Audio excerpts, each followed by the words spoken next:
name is Aleise McGowan, and my co-presenter, Becky Miller, and I have prepared a presentation for you all. I will play it now and take questions and answers at the end. Thank you. Good morning. My name is Aleise McGowan. I grew up in Mississippi and am active as an advocate for equitable access to educational opportunities for all persons. I joined the faculty at the University of Southern Mississippi back in August of 2022 with a passion to promote inclusivity and to broaden participation in cybersecurity. I have a PhD in computing from the University of South Alabama, and also over 2 decades of information technology work experience. I am active in Alpha Kappa Alpha, the Chief Information Security Officer for Black Girls Hack, and I'm also the president of the WSIS Neuro-Diversity affiliate and the Mississippi affiliate as well.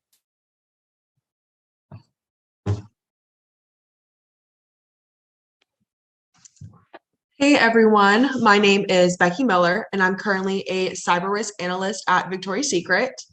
I've been there for about a year now and have been in cybersecurity for about 3 years. I currently serve as the affiliate secretary for Women in Cybersecurity, or WSIS, Neuro-Diversity, and was previously the affiliate vice president for WSIS Northern Alabama. Advocating for women and neurodivergent individuals in cybersecurity is a huge passion of mine.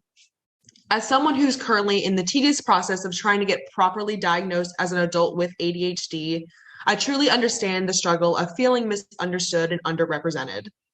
Our goal is to continue to shed light on these topics and take part in uncomfortable conversations so we properly educate and change the narrative on what it means to be neurodivergent.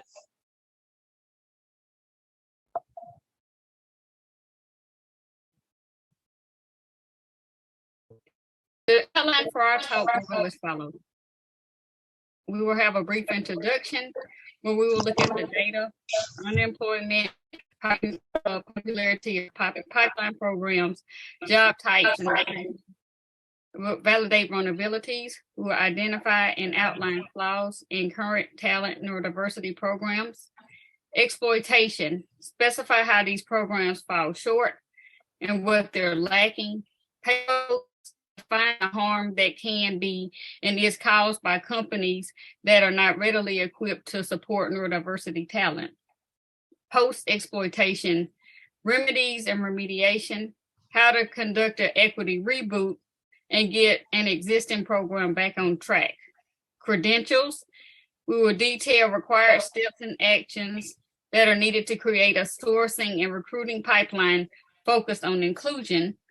Social engineering, detail the frames of thought required for talent programs to be successful and remain healthy environments for ongoing development. And then we will have a question and answer period in the chat.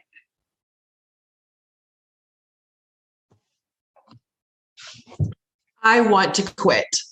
These are words often said in our industry. The world of work is a scary place for many neurodivergent people, and the method that we've been using for years to bring new talent on board is broken. Our hiring and performance management processes are causing harm, and retention is low. Attrition is high because of the business inability to connect with and support exceptional employees. The job stats for neurodivergent talent are abysmal. Here are some key data points that you should know. Roughly 10 to 20% of the global population is considered neurodivergent. In the United States, it is estimated that 85% of people on the autism spectrum are unemployed compared to 4.2% of the overall population. Unemployment for neurodivergent adults runs at least as high as 30 to 40%, which is 3 times the rate for people with disability and 8 times the rate for people without disabilities. Disabled working people were significantly less likely to be employed as managers, directors, or senior officials, or to be employed in professional occupations, 27.2% compared to 34.5% for non-disabled people. Nearly half of 25-year-olds with autism have never held a paying job. In a survey of 500 companies showed low trust in hiring people with mental disabilities. 79% of the employers perceived the amount of training and supervision for workers with learning disabilities to be greater than that for non-disabled coworkers. And 1/3 of the respondents indicated that they would not knowingly hire an applicant with a learning disability. In an attempt to create work opportunities for neurodivergent talent, companies have created pipeline programs specifically for the population. Prevalent in tech companies and consulting firms, dandelion programs for the autistic and the neurodivergent leverage the innate talents these employees have, such as pattern recognition, problem solving, hyperfocus, visual memory, and creative thinking to bolster their bottom line and improve operations. Some of the employers that currently have a dandelion or autism at work program, as it is sometimes called, are Chevron, Microsoft, SAP, Google, Walmart, Salesforce, JP Morgan Chase, and Ernst & Young. These efforts to create sustainable employment are recognized and lauded by the workforce and have established career pathways for many. During the COVID pandemic, with the workforce operating virtually, previously closed doors to employment were opened, and many people who were previously absent from the workplace applied for open roles and were hired. Employment for disabled people rose to an all-time high and currently sits at 21.3%, an increase of 2.2 points from the last year. Another very interesting thing occurred during the last 3 years, an increase in the awareness of neurodiversity. We were all forced to live our lives in isolation, so many people turned to the internet to connect with others. Many did so openly and started to share about their experiences in detail. Before this trend of open disclosure, if we pulled together a survey asking what neurodivergent was and how it affects people, we would get a lot of blank stares. Now with a quick Google search, a swipe on TikTok, reading a tweet, or seeing a reel on Instagram can provide you all the information that you need to know about autism, ADHD, dyslexia, dyspraxia, and a host of other conditions that people are living with and thriving with. This crowdsourcing of information has had a profound impact on disability awareness in the world of work. Prior to COVID, people were struggling in silence, masking and burning out because they felt like they could not bring their authentic selves to work. This is rapidly changing, and more employees are asking for the support that they need prior to their first interview. All of this is awesome, but the influx of applications and those openly requesting accommodations creates a few problems for talent sourcing, hiring, and onboarding. For example, most autism at work programs only take on a small number of employees, usually in a cohort, a few times a year. Many of these programs are limited to technical roles, such as analysts, coders, data entry clerks, developers, and engineers. Traditional hiring processes at most companies have not been designed to manage the needs of disabled or neurodivergent candidates. The vast majority of hiring managers and HR representatives do not have a good understanding of neurodiversity and have not been trained to manage staff with diverse abilities. Workplace accommodations for those with invisible disabilities are still viewed as optional extras, rather than necessary tools needed for an employee to be their best at work. In order for us to continue trending in a positive direction where all employees have an equitable shot at career success, we need to break down the barriers that exist, create opportunities for education and understanding, and redesign the workplace to ensure that everybody has access. So let's talk a little bit more about neurodiversity hiring programs.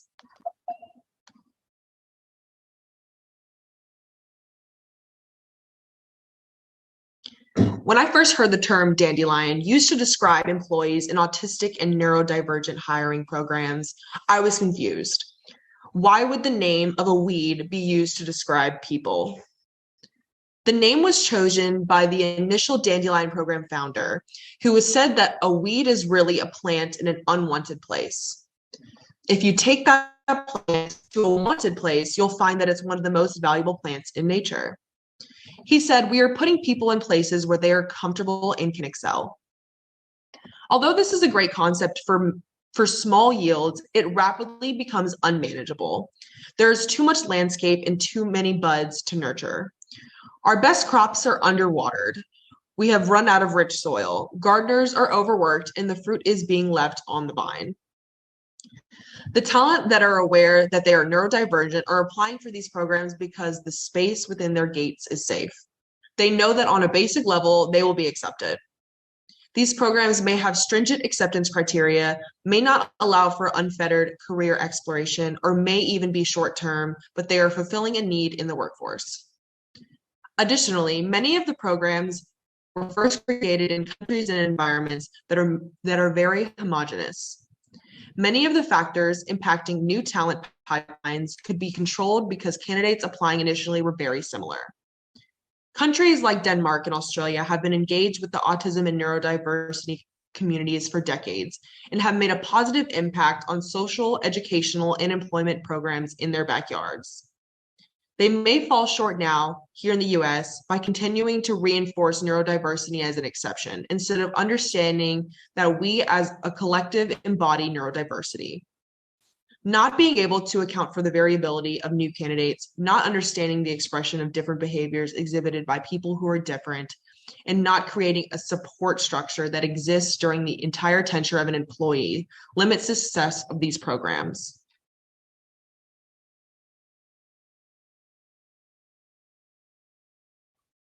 We have later identified neurodivergent employees and those who are unaware or do not have an official diagnosis.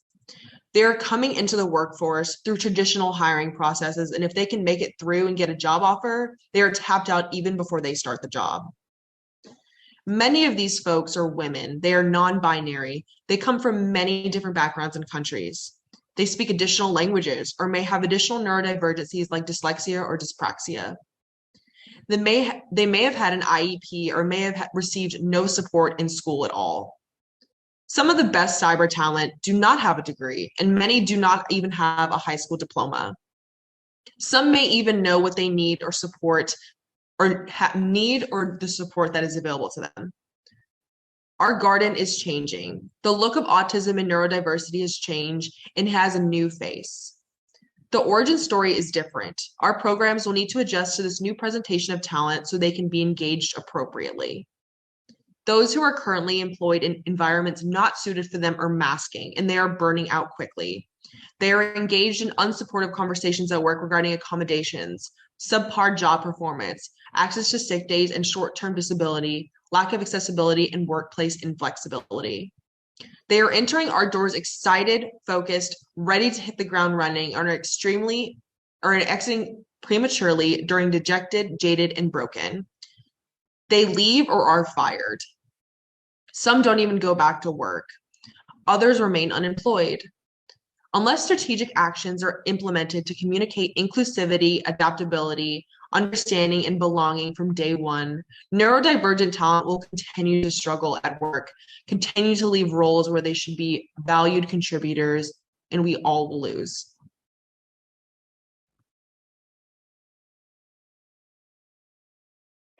According to a report by the World Health Organization, neurodivergent individuals often face discrimination and exclusion in the workplace due to their differences, despite their exceptional abilities and valuable contributions that they can bring to a company. Biases and misconceptions about neurodiversity can lead to missed opportunities for both the individual and also the company. This is a significant issue as neurodivergent individuals have much to offer in terms of unique perspectives, problem-solving skills, and creativity. By overlooking neurodivergent talent, companies are depriving themselves of diverse perspectives and unique problem-solving abilities. In addition to discrimination, the workplace environment may also be particularly challenging for neurodivergent individuals. The workplace environment can present significant challenges for these because of certain sensory stimuli, such as bright lights, loud noises, or crowded spaces, which can be overwhelming and distracting to some individuals. This can lead to decreased productivity, increased anxiety levels, and difficulties in focusing on tasks. Moreover, the social aspects of the workplace, including team building activities or casual conversations, can be particularly daunting for those with social communication differences leading to feelings of isolation and marginalization. Without adequate support and accommodations, neurodiverse individuals may struggle. They may struggle to perform their best. This can result in negative performance reviews or, in extreme cases, termination. When individuals with neurodiverse traits are not provided with necessary resources and understanding, their unique skills and potentials may go untapped. This not only harms the individual, but it also results in a loss of talent and missed opportunities for innovation and growth within the company. According to a study by the Harvard Business Review, organizations that embrace neurodiversity and create an inclusive environment have been shown to reap significant benefits, such as increased innovation and employee satisfaction. By supporting neurodiverse talent, companies can tap into a valuable pool of talent and perspectives, ultimately leading to improved outcomes to the organizations as a whole.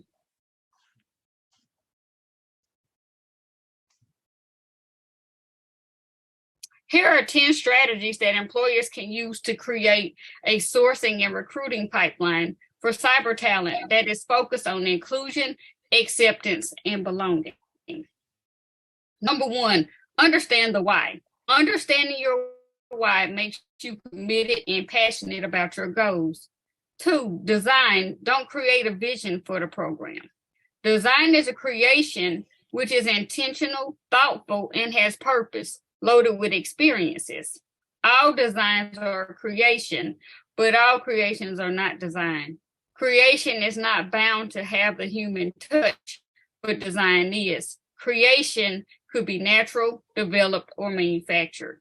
3, include all voices if you want to be successful. 4, look at the door. Consider those who have left or are leaving. 5, execute, reconfigure, execute, scale. Execute, make changes, execute, and expand. Number 6, accept that you will be wrong.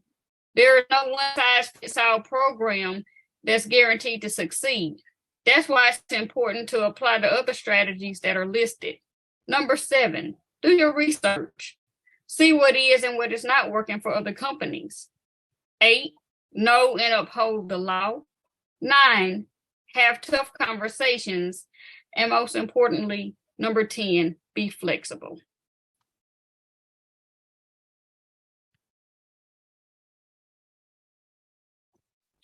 Conducting an equity reboot and getting a faulty neurodiversity program on track requires a multifaceted approach.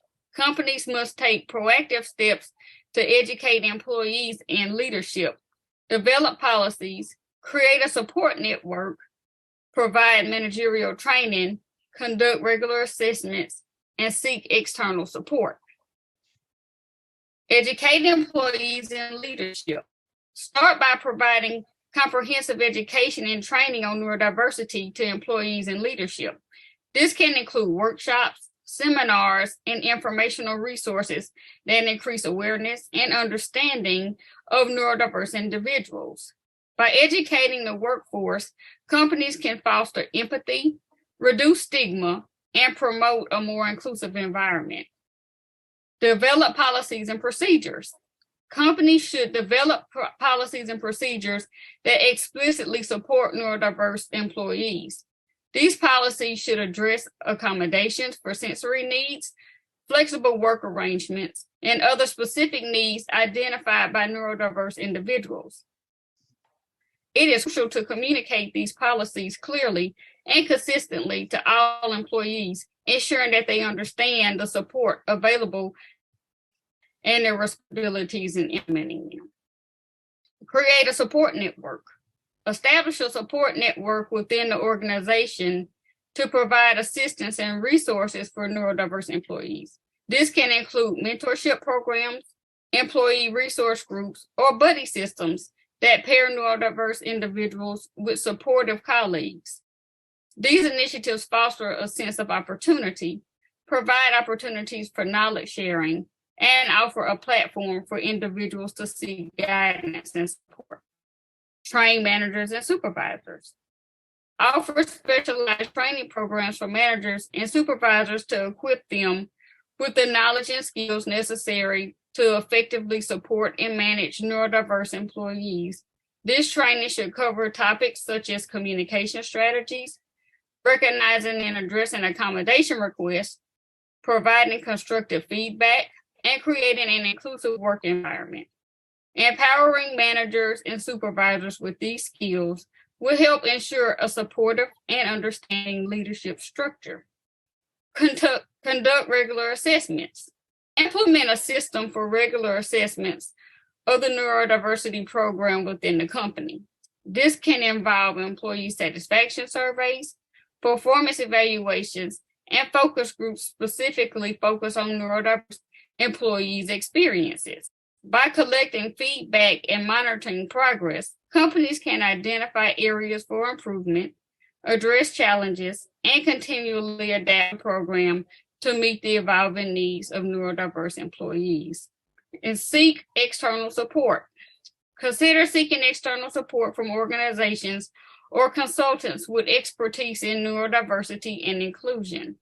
These external resources can provide valuable guidance, best practices, and specialized training tailored to the company's specific needs. External support can offer fresh perspectives and insights, helping the company optimize its neurodiversity program.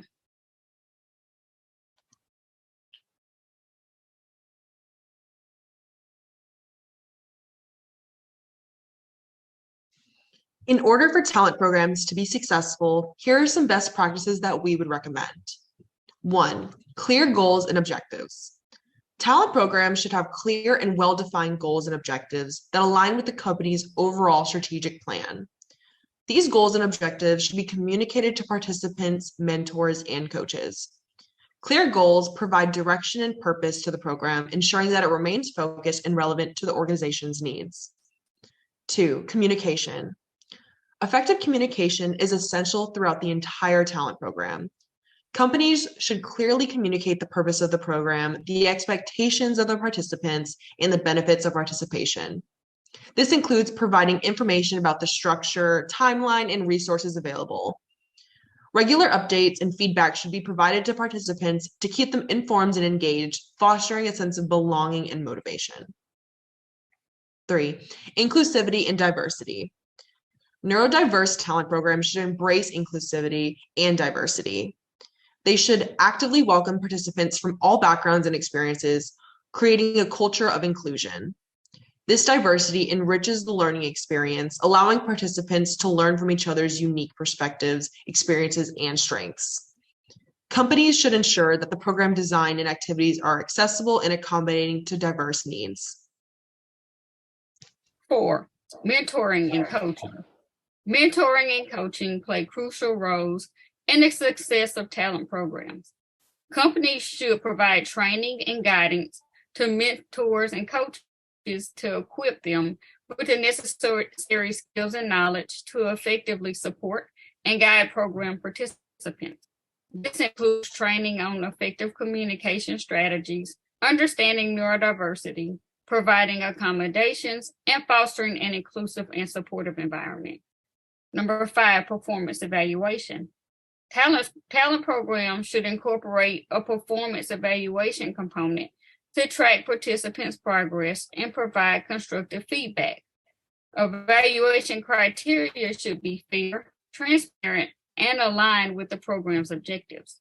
Companies should consider multiple assessment methods to capture a comprehensive view of participants' growth, including self-assessment, supervisory evaluations, and peer feedback. Regular feedback and recognition help participants understand their strengths, areas of development, and provide motivation to continue their growth journey. Continuous improvement. Talent programs should be subject to regular review and evaluation to identify areas of improvement. Companies should gather feedback from other participants, mentors, and coaches to understand their experiences and gather suggestions for enhancement. This feedback should inform program modifications and updates to make the program more effective, relevant, and aligned with the evolving needs of neurodiverse talent. And now we will take questions and answer them in the chat.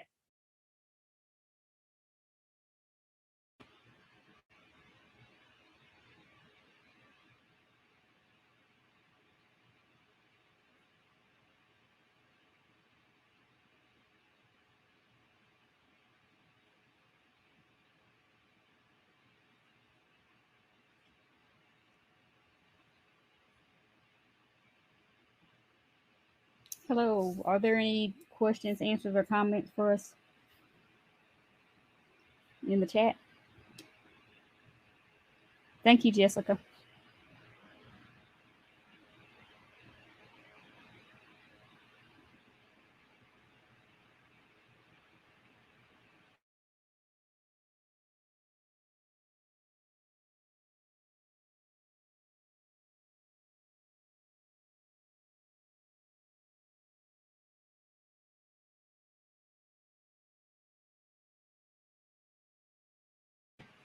And I will also share the presentation slides as well in the for the presentation.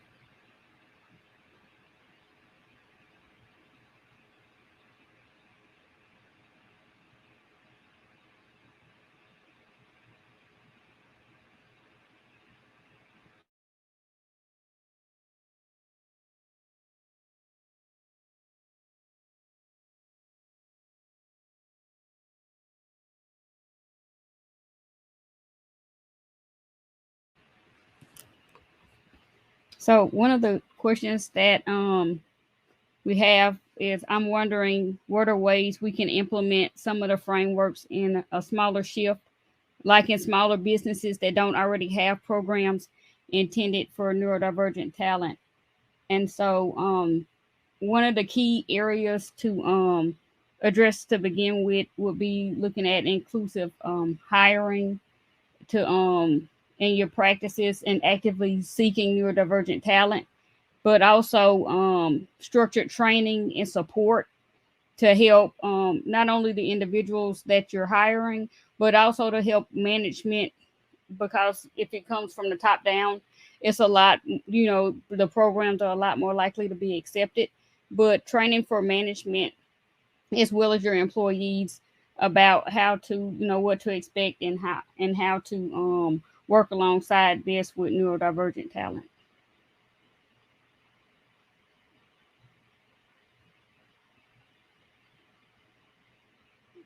And also you can reach out since you don't work with HR, but would love some more suggestions. If you reach out to me, I'd be glad to help give you some information that you can share with HR to help also.